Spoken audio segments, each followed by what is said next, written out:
This is Chris Rissy, and welcome to another Thursday Stop. Okay, so this Thursday Stop is all about the top 5 things that your local small business needs on its website.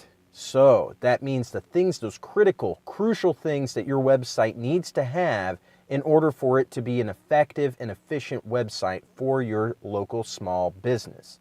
All right, so let's start with number 5. Number 5 is having a nice branded design. Now, of course, having a nice design can be a cost. Or if you want to do it yourself, here's some things that you need to consider. You need to have your brand colors, obviously, and your logo. Also, you need to have the correct imagery, so you might need some photography or photos of your products or representations of your service. You might want to have the right typeface, not a bunch of different fonts. You want it to be readable when somebody comes and views it. So having a nice, clear serif and sans serif font, maybe a combination of the two in your site. And having textures in the design, so you don't always have to have everything completely flat or all white or all one color. Have some textures in it to really help it stand out. And of course, we've got people walking behind me. It's a Thursday Stop. I got some nice dogs there.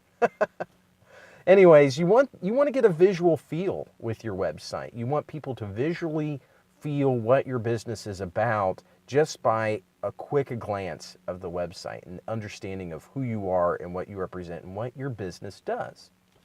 All right, so number four in the top 5 is having social buttons on your website. And that is both a link to at least one social profile, maybe Facebook business page, a Google business page, just somewhere that people can go to interact with your business socially. But that also includes having share buttons to Facebook, Twitter, etc. for visitors to come to your website, go to those content pages, those landing pages, sales pages, and to be able to share them. If they find something useful and want to share it with somebody else, then they need to be able to do that easily.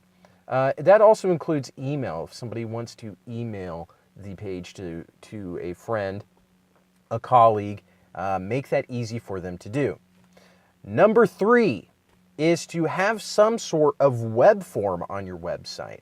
And that includes a lot of different things. A basic web form is just a contact web form where somebody can put in their first name, last name, phone number, email address, and a message to send to you, the business owner or the customer support or whatever it is, a way for them to communicate with you through your website.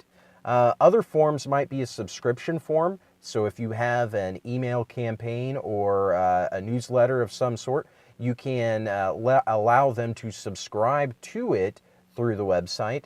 Other ones are a basic interest form. If there's some type of service that you provide and they just want to find out more information, allow them to easily get more information by subscribing, or not subscribing, but at least filling out a form that they can then access more information.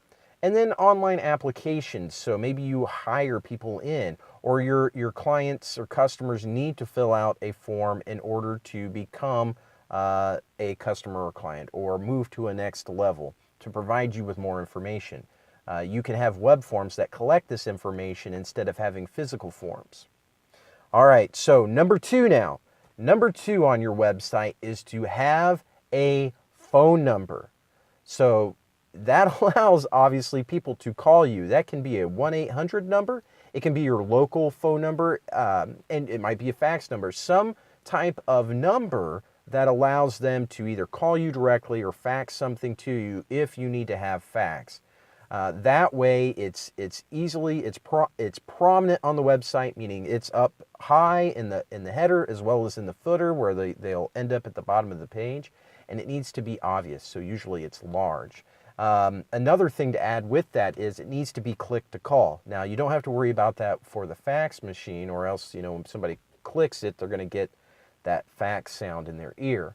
But if they're on mobile, they can just click the phone number and it'll automatically go to the dialer and they can call you at that time. It's very, very convenient and a great thing to add, especially if you're going to have that phone number, which is important, to include click to call. And then the most important thing, number one in the top 5 things that you need to have on your local small business website, and that is a call to action. You have to tell people what they need to do in order to move forward with your business. That includes, calling you, subscribing, buying something, liking, following, etc. If they need to take action, where they need to have an action step, you need to tell them and be very obvious with what that is. Maybe it's a button right on the website that takes them to the next part. You need to be pointing at that, and headlines, everything are emphasized on that next step. You're leading them to a action, and that is the call to action. Make sure it is there. So that is the top 5 things that your local small business needs on its website. Now, one more thing I'll add to that as a bonus is that this website that you've got that has all top 5 things that I've just mentioned, it also needs to be responsive so that when somebody brings it up on their phone or brings it up on a tablet or a laptop or any device with a screen that has internet access, it will look nice and fit to that device. And that makes for a great experience for your visitor.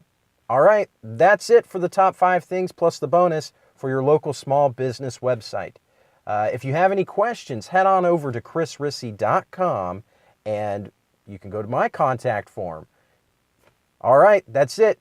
That's it for the Thursday Stop. And remember, be the experience, master your business, and I'll talk to you next time.